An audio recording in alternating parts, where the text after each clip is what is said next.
Hi friends, நாம் ஆரோக்கியமாக சாப்பிடுவதால் நாம் ஆரோக்கியமாக வாழலாம்.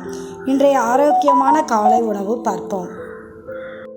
கொண்டக்கடலை சாலட், இதுதான் இன்றைய ஆரோக்கியமான காலை உணவு. தேவையான பொருள்: வேக வைத்த கொண்டக்கடலை 1 கப்பு, துருவிய கேரட் 1, ஒரு வெங்காயத்தை பொடிதாக கட் பண்ணது, மிளகுத்தூள் கொஞ்சம், தேவையான அளவு உப்பு. இது எல்லாம் மிக்ஸ் பண்ணி சேர்த்து, இதுதான் இன்றைய ஆரோக்கியமான காலை உணவு. இதை நாம் சாப்பிடுவதால் என்னென்ன நன்மைகள் கிடைக்கும்? கொண்டக்கடலையில் இரும்புச்சத்து, புரதம், சுண்ணாம்புச்சத்து மற்றும் பல வைட்டமின்களும் இதில் இருக்கிறது. இதில் உள்ள நார்ச்சத்தும் புரோட்டீனும் என்ன பண்ணுதுன்னா, பசியை கட்டுப்படுத்தி அதிகமாக சாப்பிடுவதை தடுக்கிறது. இதில் உள்ள நார்ச்சத்து செரிமான மண்டலத்தை சீராக்கி மலச்சிக்கல் பிரச்சனையை தடுக்கவும் உதவுகிறது.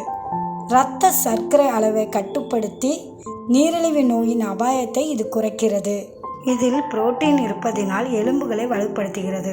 இதில் இரும்புச்சத்து இருப்பதால் கர்ப்பிணி பெண்கள் இதை எடுத்துக்கொள்வது மிகவும் நல்லது.